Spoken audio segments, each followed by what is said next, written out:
Okay, now let's go through when plants do this. Okay, so this is when. Well, you can imagine, when do you think plants are going to do photosynthesis, which requires light? So they're going to start the process with sunlight. But here's the kicker, guys. They do this all the time, right? You have to think that, when the sun goes down, if there's no sunlight, then photosynthesis should theoretically stop, but that means our plants would die at night from starvation. And we know that's not true, because guess what? Every time you wake up in the morning, oh, looky there, the sunlight's shining and the plants are all still living. So they can actually do this process all the time, but plants will need that initial sunlight to start it, and then they can do all the other processes at night, and then when the sunlight shines, they can kind of restart the process. So let's go through the equation, which the equation isn't scary at all. We've actually seen it. We've just seen the backwards of it. So the equation, all right, remember, we have reactants on the left side of the arrow, and then we have products on the right-hand side. So we need 3 different reactants for this, okay? First thing I need for photosynthesis is I need sunlight, right? Sunlight actually has a super fancy word that you guys might see. It's called a photon. A photon, by definition, is a package of sunlight energy. Then, the next thing, so what do you think? What do plants need to live? Okay, they need water. And then, one of the products that we make in cell respiration, so think about when you guys exhale, you go, whew. All right, well, the plants need that gas, and that's my CO2. Then, once I have my sunlight, my water, my CO2, I get to actually make its food, which is C6H12O6. That's my glucose. And then my byproduct, right, is oxygen. Remember, a byproduct is something that is made but not used. The plants don't need the oxygen right then, so they get rid of it and they send it out to us. So let's kind of follow some of this stuff. All right, sunlight, that comes from photons. Water, well, where do plants get their water? They get their water from the soil, right? That's why when it rains, it's good for the plants. That's why it's ridiculous to water your plants on the leaves, because they don't absorb water through the leaves, they absorb it through the roots. And then carbon dioxide, right? We are going to get this from cell respiration. Okay, so that's where my 3 reactants are coming from. I get it from photons, I get water from the soil, and I get CO2 from cell respiration. Now my sugar, so let's talk about what happens with these guys. My sugar, this is going to get sent to the mitochondria for cell respiration. And then my oxygen, the byproduct, this is released to the atmosphere. So that way, all organisms, plants again, so plants are going to take in the own oxygen they just spit out. So plants can take in oxygen, we can take in oxygen, so that way we can also go through cell respiration, because that's our huge process. This is the one that means a lot to us because we need energy to survive. All right, so let's actually go through the process, okay? So new sheet of paper. Let's draw a really nice big chloroplast. So chloroplast, chloroplast, and then I'm only going to draw a couple thylakoids. Remember that there's actually a ton of these inside your plants, or inside your chloroplast, but I'm only going to draw one, so that way, just simplicity's sake. Now let's go ahead and label stuff. So this is my thylakoid, right? All of this empty space out here, this is my stroma, and then my chlorophyll, sorry, let's go ahead and make it pink. And so here's my pink chlorophyll inside. So CHLOROPHYLL. There's my awesome chlorophyll. Okay, so let's start. if we're talking about photosynthesis, what's the first thing I need for photosynthesis? I need sunlight. And so here's my pretty little sun. He's shining out in space, and then he emits these tiny little packages of sunlight called a photon. And those photons are going to travel all through space, all the way through our atmosphere, and it's going to hit a green plant. Remember, it's only the green parts of your plant that can do photosynthesis. Your bark on a tree isn't going to do it because it's not green and doesn't have chlorophyll, which is the light-absorbing pigments. Now, sitting on this awesome little thylakoid inside your chlorophyll is water, okay? Now, when we look at water, it's made of two different elements.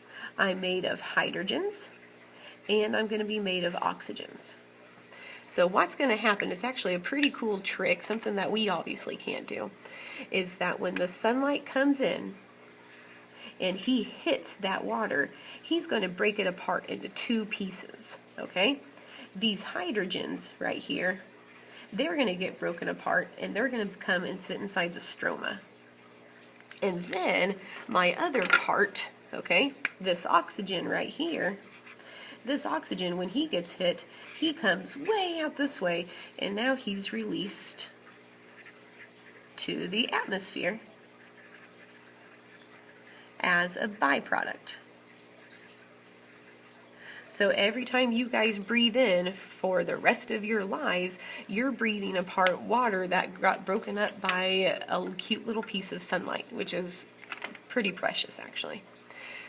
But that's two of our three reactants, right? So we needed a photon for photosynthesis to happen. We needed water for photosynthesis to happen. Now we just need our third thing, which is CO2. And remember, you guys breathe out CO2. So here's a cute little dude, and he's talking or he's doing something, tiny little body, and he's going to release CO2 because of cell respiration. Well, that CO2, same thing, is going to go all through our atmosphere, and it's going to come and it's going to land inside the stroma of my chloroplast, right? So there's my reactant 3. Now that I have all of this stuff sitting inside my stroma, I'm going to use a little bit of energy, okay? I'm going to use just a little bit of ATP that I've made during cell respiration, and I'm just going to cram these two things together. So I'm going to cram a bunch of carbons, I'm going to cram a bunch of oxygens, and cram a bunch of hydrogens. When I do that, I get C6, because C's, those are coming from CO2, H12, I get my hydrogens from my broken apart water, O6, and I get the oxygens from my CO2. Well, C6H12O6, that's what I want to make. That's my glucose. Remember, that's my sugar. So if I look at products super quick, just for fun, I have my oxygen over here. So here is my O2 that got released. That's my product number 1. And then here's my product number 2. That's my glucose. But my plants aren't done yet, right? I've made my sugar, but we've talked about it. This is very similar to you guys making a sandwich inside your kitchen and then leaving it on the table and thinking you're still going to get nutrition from it.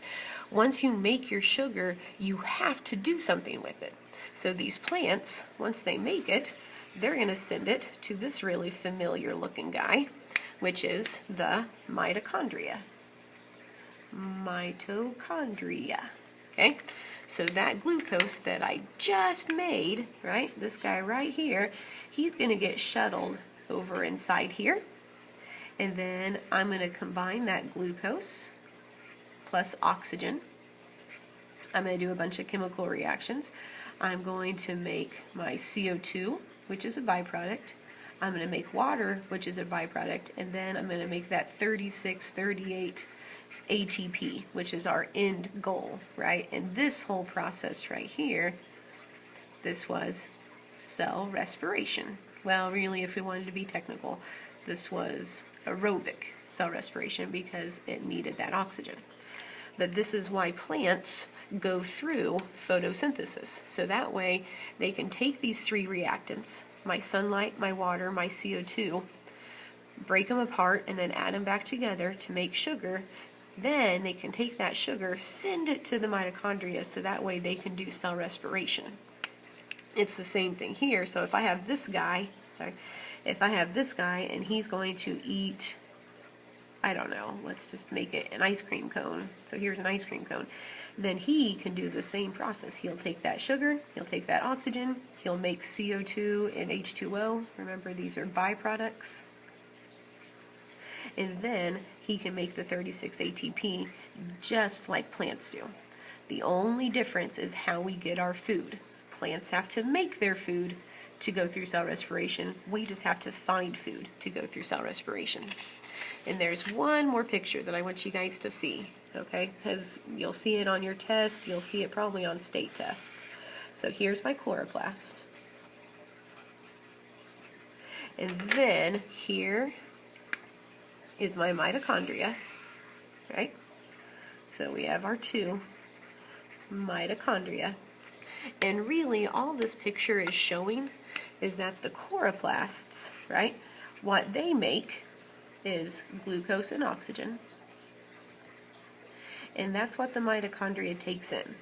And then what the mitochondria gets rid of, this is CO2 and water, that's what the plants take in. And so these processes inside plants are very cyclic, or they just go in a really, really big circle. So the reactants of one, so the reactants for the mitochondria are the products over here. So see, look, these are reactants for this process, but they were the products of photosynthesis. Same thing here. These were the products of cell respiration, and now we get to use those as reactants for photosynthesis. Okay, so here's cell respiration, and here's photosynthesis. And that's just something that you guys need to kind of memorize, is that the reactants of one are going to be the products of the other, and vice versa. So whatever you need for this guy is what you're making from this guy. Hope that helps. If you guys have any questions, you know to email me.